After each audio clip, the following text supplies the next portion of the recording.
Official.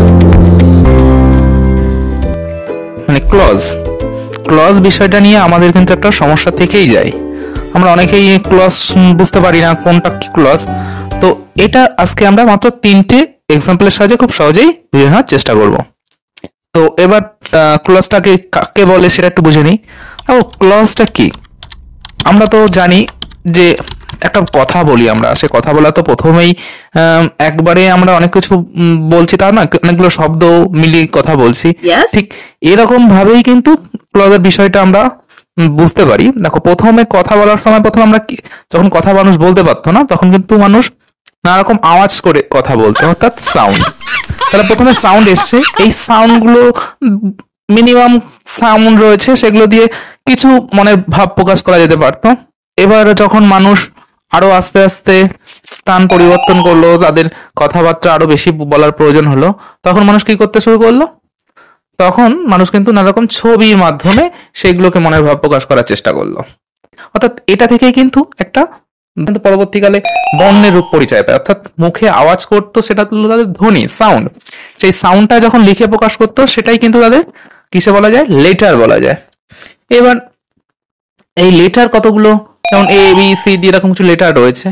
তো এরকম letter গুলোই একটা লেটারের পাশে একটা লেটার বসে যখন একটা অর্থ প্রকাশ করতো, তখন তাকে বলা হয় ওয়ার্ড। মানে যখন এই লেটার একের পাশে আর একটা বসে অর্থ প্রকাশ করে, তাকে বলা হয় ওয়ার্ড। অর্থাৎ লেটারের সমষ্টি হলো ওয়ার্ড। যেমন অ্যাপল, ইট, রাইস, আই। তো এইরকম নানা রকম শব্দ পেলাম। এবার এই একটার পাশে আর একটা যখন শব্দ বসতে শুরু করলো এবং তার যদি একটা মানে প্রকাশিত হয়, তখন তাকে বলা হয় কিন্তু ফ্রেজ। যেমন ইট একটা ওয়ার্ড, রাইস একটা ওয়ার্ড, বা রেড একটা ওয়ার্ড। এরকম যদি বললাম বল, রেড, দুটো পাশাপাশি বললাম রেড বল, তাহলে রেড একটা ওয়ার্ড, বল একটা ওয়ার্ড। দুটো রেড আর বল মিলে যখন একটা কিছু প্রকাশ করছে, তখন তাকে আমরা বলবো ফ্রেজ, কারণ এর মধ্যে একের বেশি ওয়ার্ড রয়েছে, তাকে বলা হলো ফ্রেজ। এরকম ভাবেই ফ্রেজটা যখন আরেকটু বড় করলাম, তার মধ্যে যখন ধর আমি বললাম I have a red ball, তো এর মধ্যে কি রয়েছে? এটাও কিন্তু ফ্রেজ। মানে এর মধ্যে অনেক ওয়ার্ড রয়েছে, ওয়ার্ডের সমষ্টি রয়েছে, কিন্তু এই ফ্রেজটার মধ্যে কি চলে এসছে? হ্যাভ একটা ভার্ব চলে এসছে, আর আই মানে একটা সাবজেক্ট, যে আমার আছে একটা লাল বল। যখনই কোনো ফ্রেজের মধ্যে একটা সাবজেক্ট এবং একটা ভার্ব চলে আসবে, সেটা কি ভার্ব হতে হবে? অবশ্যই ফাইনাইট ভার্ব। ফাইনাইট ভার্ব হচ্ছে যেটা সমাপিকা ক্রিয়া, তখন তাকে বলা হয়ে থাকে কিন্তু ক্লজ। তখন তাকে আমরা বলবো ক্লজ। এই ক্লজটার উপর একটু আমাদের এবার সমস্যা রয়েছে অনেকের। ক্লজ আর সেন্টেন্সের মধ্যে দেখো, এই ক্লজটা যখন পুরোপুরি অর্থ প্রকাশ করতে পারবে, তখন সেই ক্লজটাকে আমরা সেন্টেন্সের ভাগের মধ্যে ফেলবো।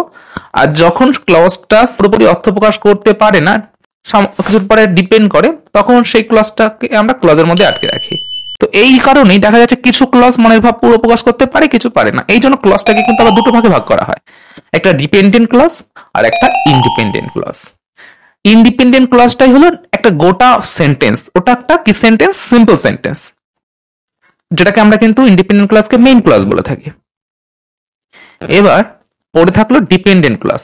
ডিপেন্ডেন্ট ক্লজটা কি? যেটা ডিপেন্ড করবে কারো পরে, অর্থাৎ মেইন ক্লজটার উপর ডিপেন্ড করবে, তাকে বলে ডিপেন্ডেন্ট ক্লজ। যেমন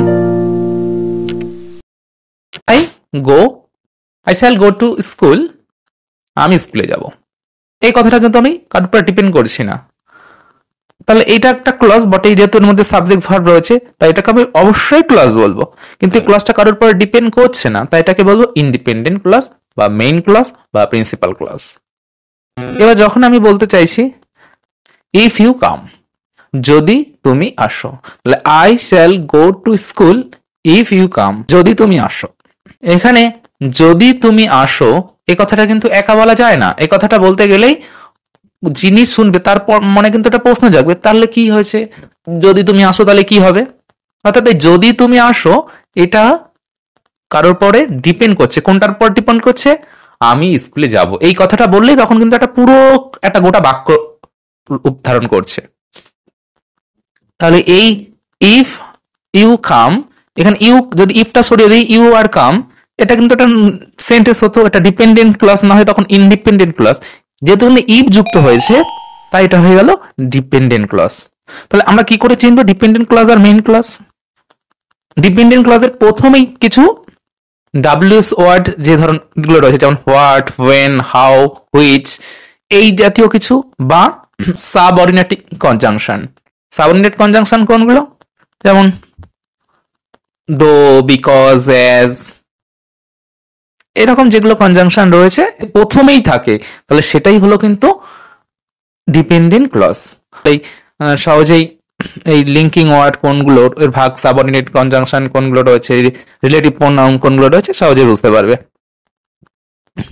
তাহলে যে ক্লজটার প্রথমেই লিঙ্কিং ওয়ার্ড, অর্থাৎ ডাব্লিউএস ওয়ার্ড থাকতে পারে, ইফ, বিকজ, অ্যাজ, এই জাতীয় কিছু দ্যাট যুক্ত থাকবে, সেইখান থেকেই আমরা কিন্তু আন্ডারলাইন করব ডিপেন্ডেন্ট ক্লজের মধ্যে। আর যেটার মাধ্যমে ওরকম, যার সামনে এরকম কিছু যুক্ত থাকবে না, অর্থাৎ সাবজেক্ট দিয়ে শুরু হবে, সেটা কিন্তু আমাদের ইন্ডিপেন্ডেন্ট ক্লজ বা প্রিন্সিপাল ক্লজ। আরো এমন ভিডিওর জন্য লাইক, শেয়ার আর সাবস্ক্রাইব করতে ভুলবেন না। Thank you.